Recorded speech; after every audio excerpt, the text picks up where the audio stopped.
Good morning, everybody. Good morning. I learned something about myself this morning, and this isn't usually how we start chef demos, but I was reading Peachtree Road Farmers Market's Twitter feed, and it says, hold on, bear with me for a quick second, because this is hilarious, and I'm not sure how to feel with this. The infamous Chef Zeb Stevenson is doing the demo this morning.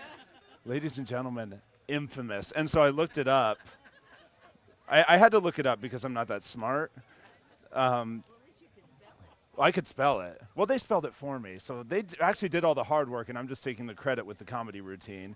Notorious, disreputable, shocking, or disgraceful. So anyways, I feel really lucky to have been invited back, given all of those things. It's really, I always look forward to being here. This is the farmer's market that always gets my first pick. Every year, Lauren contacts me, and I schedule my Peachtree Road demo and then all the others. That's kind of how I feel. This has always been my home-based market, and this has always been my home-based crowd. So it's always nice. It kind of feels like I'm coming back home. And I have regulars and hecklers. I'm not looking in your direction. I'm looking over that way. But at any rate, all that said to say, it's really great to be here. I feel really comfortable and at home. So let's get started. I wanted to do a very simple, rustic, super tasty dish that y'all will actually make. Sometimes it's easy to get carried away and use too much, do too much, be too much. And then people are like, oh, that was really tasty, but I actually would never make this. What I'm going to show you today is something that you will make that is super tasty, and you can actually hold it in the refrigerator and come back to it. So it's a spring onion tartine. And a tartine is a really rustic country-style open-faced sandwich. Okay, so far so good, because we have all the stuff here to make that. And when I got to thinking about it, I know General Muir Bread is new here, and they've got a really, have you seen this, by the way? Have you seen this? This is really lovely. It's really lovely, and I wish we had smell-o-vision, because it's really good. You can smell the sourdough in it. And then it is still spring. Actually, it feels, I don't know what it feels like today. It doesn't feel like summer, that's for sure, and it doesn't really feel like spring, but I kind of like it because I don't have to stand here and roast. And I always feel sorry for the chefs who have to do the demo in August.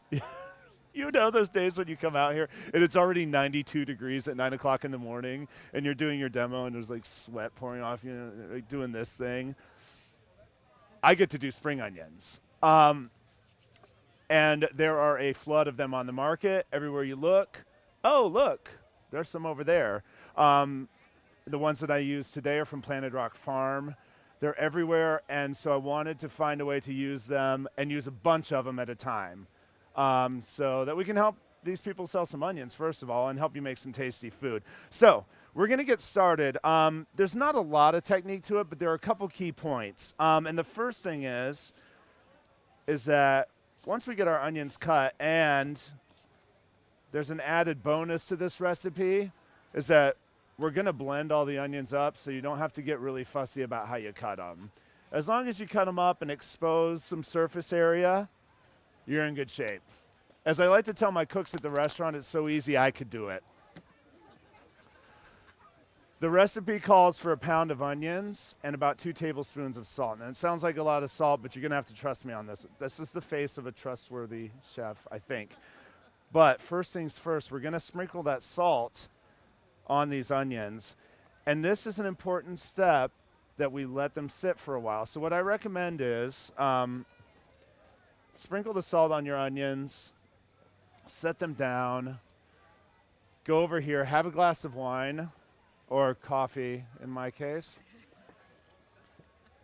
and let the salt do its job. And the job that it's doing is it's pulling the water out of, and the stove's being a little fussy this morning, so I'm going to futz with it here for a second. and talk about the salt pulling the water out of the onions. Now, that's an important thing for it to do. Boy, oh boy. And it's important because we want to caramelize these onions. Do you mind? Oh, ladies and gentlemen, Tiana's here. Come on, let's hear it for her. You saved the day. And it's important that we draw the water out of the onion so that we can get good caramelization. If all we're getting when we put those onions into the hot pan is the water coming out of them initially, it's just going to boil the water off. And it's going to take so much longer to start caramelizing those sugars that, thank you so much. Woo! Holy diver. It's important not to panic. Let's try that again. It's funny, I had in my history, my years in the kitchen, I've dealt with many different situations, injuries, things like that, who knows what. And I've dealt with it enough that at this point, if somebody cuts themselves or gets hurt or something like that, I go into calm mode, which is, okay, let's get you cleaned up. It's going to be all right. We kind of put on the therapy voice. All that said to say, see, we didn't panic and everything's fine. Now, let's talk about our onions again, because we're going to splash a little bit of olive oil in the pan. And again, we were talking about the salt drawing the water out of these onions. Now, we're going to have a magic of TV moment here, but that's okay. We're all going to get the point. We're going to learn about this together. And we want the heat to be relatively high. I think of the recipe I said medium or medium-high heat. And you want to hear it cook when you get those onions into the pan initially. And again, once we drain any excess water off of them and we get into the pan, I'm going to let them sit like that for a second. We're going to start caramelizing those sugars right away. So I'm going to go in, and you're going to... Oh, look. It's like he knows what he's doing. I don't. I'm just kidding. Where am I from? I'm originally from northern Indiana. Little town called Warsaw, which is... Me and who? I don't know who that is. Oh, geez. I'm in trouble, folks. I just got myself in trouble. But I've been here in Atlanta for 15 years, so I'm a reformed Southerner, or is that how we would say that? I didn't even realize. I actually didn't realize until I started working at Watershed what a Southerner I actually am. I've seemed to have absorbed very sponge-like a lot of the culture and especially the food culture of the South. Hey, when you cook at home, you don't have to shake the pan like this. You'll get food all over, but cooks are interesting creatures. We do everything out of habit. For you, I would recommend using a spoon. You don't have to use the fancy gold spoon, but I'm going to do it because it's my little piece of flair. So you should be able to see it and smell it, and we're starting to get some caramelization on those onions. And what we want to do is we want to let that keep happening. You want to come back to it and stir it every now and again. Don't get too fussy with it and stand there and stir, because you want to give it some time to let the surfaces come into contact with each other. Let that caramelization happen. And when you start to get a good brown on them, then give them a good stir to kind of spread that around a little bit, and then let the process happen again. We're going to do this, when you cook this, all in all, in a perfect world, which I know there's no such thing, but in a close to perfect world, this process should take you about 20 minutes to a half hour. Who has that kind of time, chef? Not me, but we do it anyways, because good food is worth the time invested. I was in an article in Atlanta Magazine recently about how to make the perfect grilled cheese sandwich. Do you see what I'm doing here? I'm actually plugging the restaurant while giving a chef demo. But they asked me what the most important ingredient in the grilled cheese sandwich was, and I said patience, which is largely the truth with any cooking task in general. It's funny, even in the professional kitchen, I find myself saying more and more and more, hey, slow down a little bit. But chef, we got to get it done right away. I know, but you got to slow down a little bit. And if you exercise a little bit of patience, everything's going to turn out the way you want it. If you try to rush it, well, you know, you get what you get. So in total, this process is going to take you 20, 30 minutes, and you're going to stir periodically. And again, you're going to let the caramelization develop, and then you're going to stir again, and you're going to let the caramelization develop. And at some point, some magic point, this is a very Zen art that we're talking about now. Very, very Zen art. We're going to deglaze with apple cider vinegar. Chef, what does deglaze mean? I'm glad you asked. I forget that as cooks, we speak in cookie kind of jargon from time to time. And we talk about deglazing. Well, it's actually really simple. To deglaze, now if you look in there, we're starting to get some caramelization in the bottom of the pan and on the onions. Now, in your perfect world, remember, in your perfect world, you're going to let this go much longer, and you're going to be patient, and you're going to have a few glasses of wine by this time. I'm not a doctor, but I hear that's really good for you. White wine? She says white wine, and I'm in no position to argue.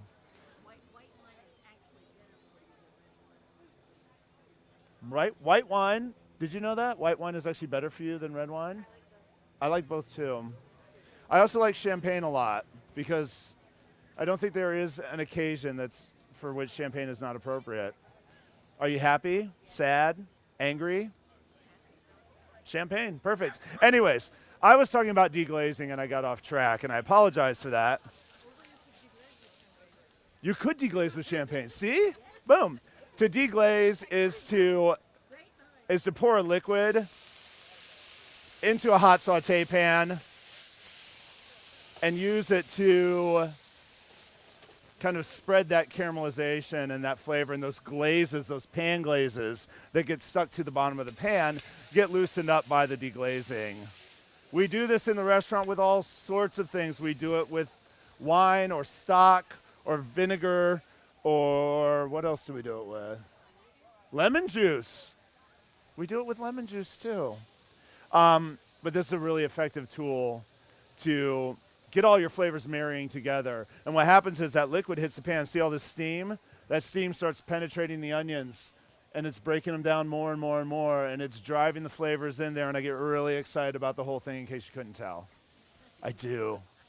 I'm an excitable guy.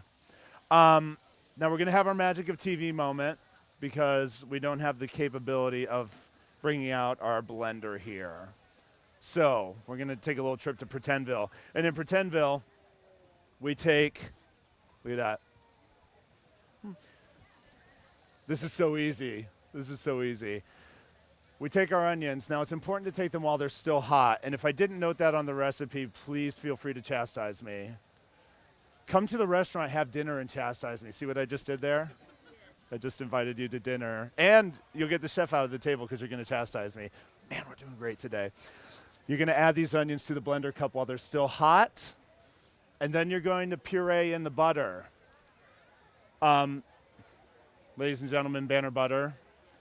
I use Banner butter. I use Banner butter at the restaurant for a handful of things, actually. It's really good with cornbread. It's really good with French toast. It's really good in this recipe. We blend it in there. Make sure it's cold. That's really important, actually. If the butter is really, really super soft and you blend it into hot onions, it's going to melt out a little bit more than you want it to. But if it's cold and you add it to the blender cup and you keep everything moving, you're going to come out with this. And this is basically caramelized onion butter. That's real good. That's really, really, really good. Because you're going to use it on your tartine that you're going to make. I want you all to look at me and promise me you're going to make this recipe. But you're going to use it on other stuff too. Because you're going to make enough that you're going to have some left over. And you're going to put it in your refrigerator, and it keeps practically forever. And then you're going to have guests over to the house one night unexpected, because people do that sometimes. They drop by unexpected, even though they know it's rude. But at any rate, that's a different story altogether. And you're going to crack open a bottle of champagne maybe white wine. And you're going to say, oh, I'd love to feed them some little snack. And you're going to have this. You're going to remember that you have this, and you're going to spread it on toast. And your guests are going to be really amazed at how good of a cook you are. That said, we're going to move on to phase 2. Oh, wait. No, we're not. No, we're not. Because I forgot, we're going to blend fresh thyme leaves into this. And I am just stunned by how beautiful this thyme is. But I just want to demo for you really quickly. And I know you all know this, but I have to demo this for cooks in the professional arena, so I'm going to demo for you too. I don't want all the stems in there, and neither do you. Save the stems for stock or something else, but just pick the leaves off. And if you pick the leaves off, if you're really fancy, you can use a pair of tweezers. You don't have to do that. We don't even have to do it, but we do it anyways. It just looks cool. But if you pick those leaves off just like so, really gently, then you don't have to spend a lot of time chopping them up, which I recommend not doing.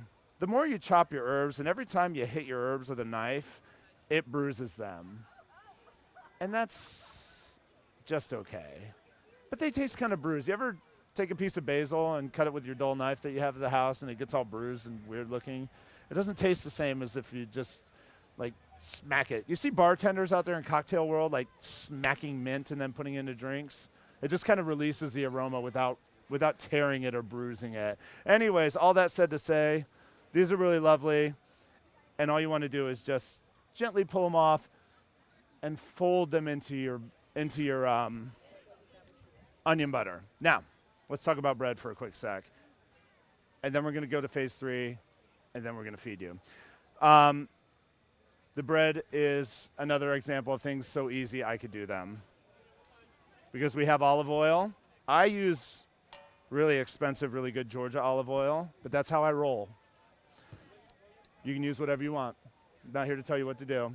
But I want you to brush that liberally on both sides of the bread, and you're going to put it down into your pan, and you're going to give it a good toast. I did a few earlier so that we could show you the level of browning. Oh, it looks a little dark there. You're fine. You're fine. You're good. This is actually where all the deliciousness is at. And then we're going to toss a little salad together for it. Really, really simple. We have baby arugula. We have all the baby arugula. And I'm actually going to mix this. Now, I will say this. If the baby is unavailable and you find yourself in a arugula quandary, that's okay. Because armed with a knife, we can do just about anything. So feel free, if you like, to chiffonade your arugula.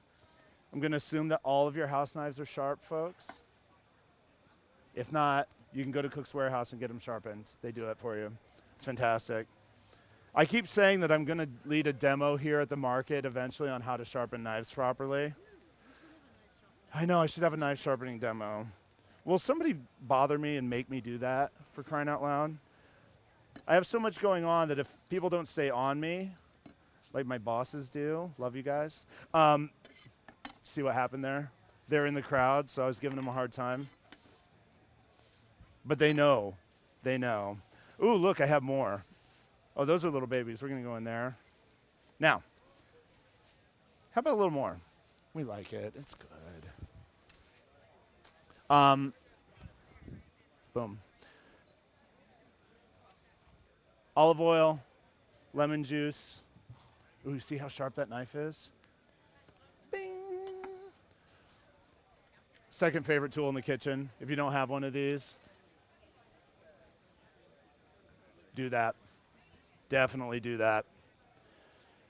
I like complicated vinaigrettes as much as the next guy, but there's something about dressing with olive oil and lemon juice that really just does it for me. Lemon juice has the right acidity. I should have been a basketball player. You see that? I'm over 6 foot tall.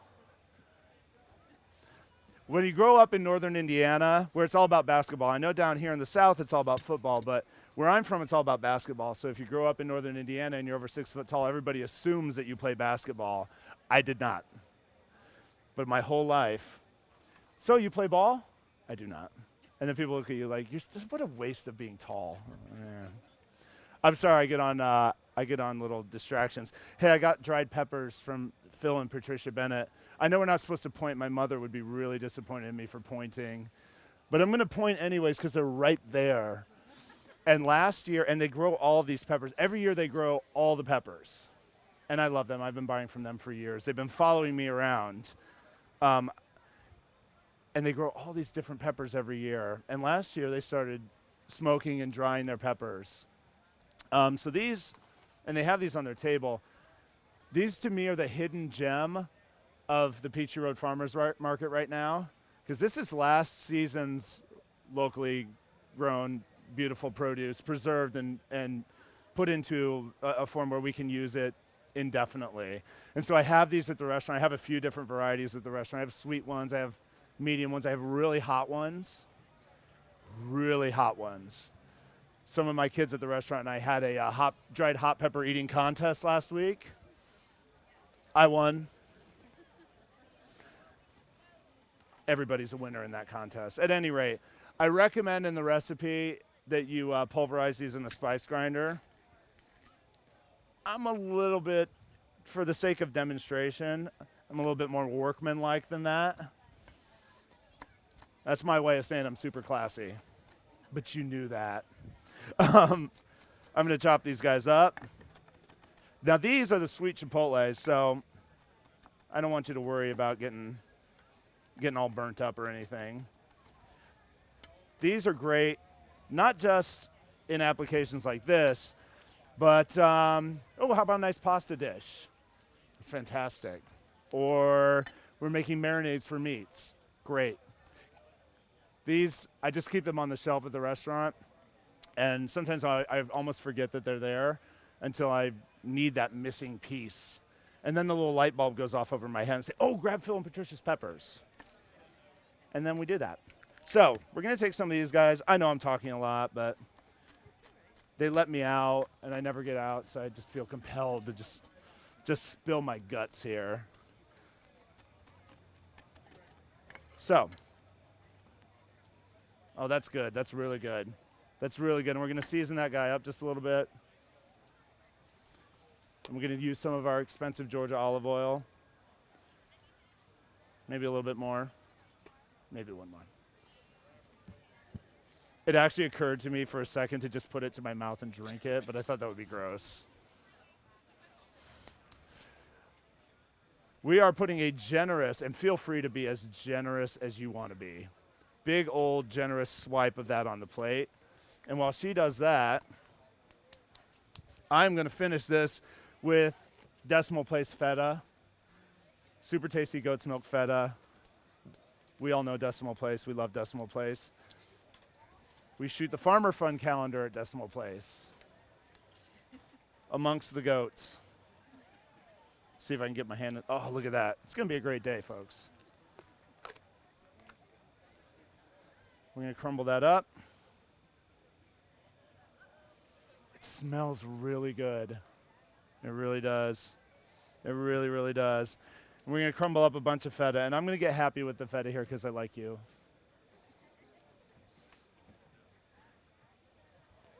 And we're going to mix all that together.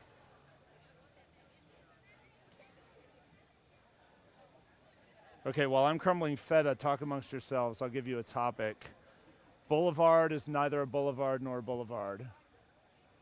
It's not a boulevard at all, is it? Anyways, discuss. No, I'm kidding. Oh, that's fantastic. All right, folks. I'm going to get that all together. Hey, chef, can I use the spicy variety of chilies because I'm daring? Of course you can. Of course you can. I feel good about it. All right, folks. That's all the butter we used? Mercy. See what I said? You're going to have some left over. The fun part is, too, is that it's going to maintain this, this very spreadable, really delicious consistency throughout refrigeration. So you'll be able to pull it out of the fridge and scoop straight into it with no worries. Look, I brought my fancy tweezers. So this, friends, is about as rustic and country as it gets, and that's one of the things I really appreciate about a recipe like this, because it's not trying to be fancy for the sake of being fancy. May I have a plate, please? Thank you. All it's doing is just being really delicious. And I think you'll dig it. I think you'll agree when you taste it. Awesome, thanks guys.